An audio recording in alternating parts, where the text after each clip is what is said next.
All right, welcome to the Daily BA. Today we're going to talk about acceptance and commitment therapy. ACT said is one word, which is getting a lot of steam in behavior analysis the last like 5 or 6 or so years. And I want to show you one of my favorite resources in it, which is actually an old one. Let's just roll that intro.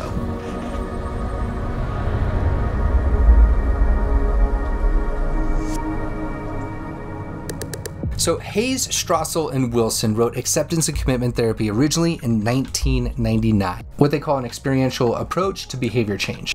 Now, it is a third wave behavioral psychology approach. And what that means is it has combined some of the second wave cognitive behavioral therapies of the 70s and 80s in with this behavioral approach. Other acceptance and mindfulness-based approaches are dialectical behavior therapy, mindfulness-based cognitive therapy, as well as functional analytic psychotherapy. Now, if you're wanting to dig into these roots, I've included a few links down below. Also know that you're going to have to look up comprehensive distancing, as that was originally what it was described as prior to its formalization as ACT. So why this book? Why this older 1999 book? What I loved most about this is there are tables included which tell you functionally what it is that you need to be achieving when you're trying to perform something like acceptance and commitment therapy. So for example, the clinician's goals when it comes to the goals, strategies, and interventions regarding creating hopelessness are actually stated and listed out in this book. You have a roadmap of where to go, why to go that sort of approach, and how you can start to approach these sort of things, what tools you have at your disposal, the metaphors, etc. Now, it's a pretty hot topic right now, talking about scope of competence, whether or not acceptance and commitment therapy is within the purview of a behavior analyst. And this is going to be totally dependent on your state and local laws as to whether or not you're allowed to practice these sort of things. I do have linked right up here a video with Steve Hayes talking about scope of competency and what those sort of things are, so make sure you check it out afterwards. It also will be one of those little end cards on YouTube you can click. Now, what's the worst feature of this book? And this is not a critique of it itself, however, it's more of the training systems around it. There is, I would say, not a ideal perfect scenario for trying to learn how to implement this sort of thing.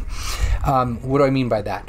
There is not like a certification. They purposely did not pursue certification in this, which means that you can go out there, you can pick some things up. However, it also means that some people can, with minimum competency or less of minimum competency, since it's not defined, start to implement or call themselves some sort of ACT therapist and such. One cool thing that most people don't know about is that there's actually an ACT peer-reviewed training model.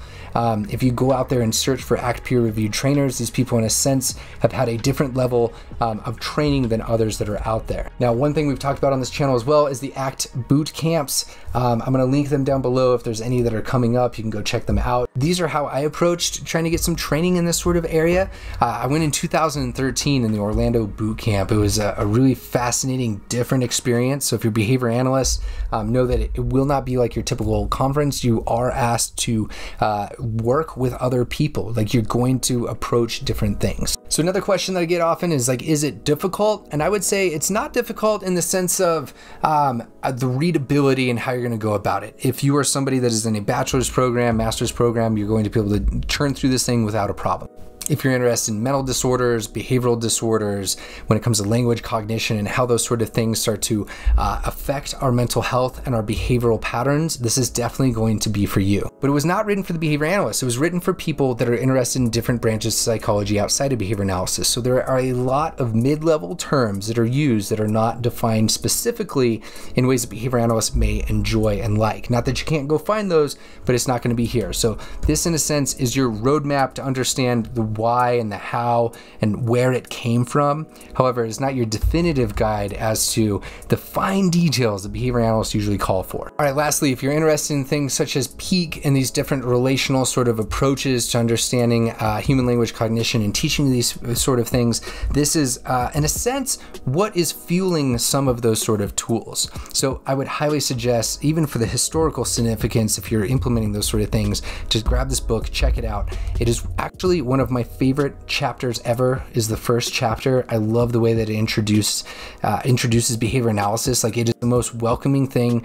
regardless of who you are. It's not necessarily narrowing in and saying, you have to think this sort of way. They're saying this is the problem with the human condition, and how can we try to support people that are struggling and develop a way to understand that and move society forward. The jury is still out if this is the definitive way. It is one way to look at the world. I will leave you with that. If you want any other reviews or interested in anything else, leave them in comments down below. Thank you so much for your time. If you're into this, like, share, subscribe. It actually makes a difference, and I will see you in the next one. That's your Daily BA.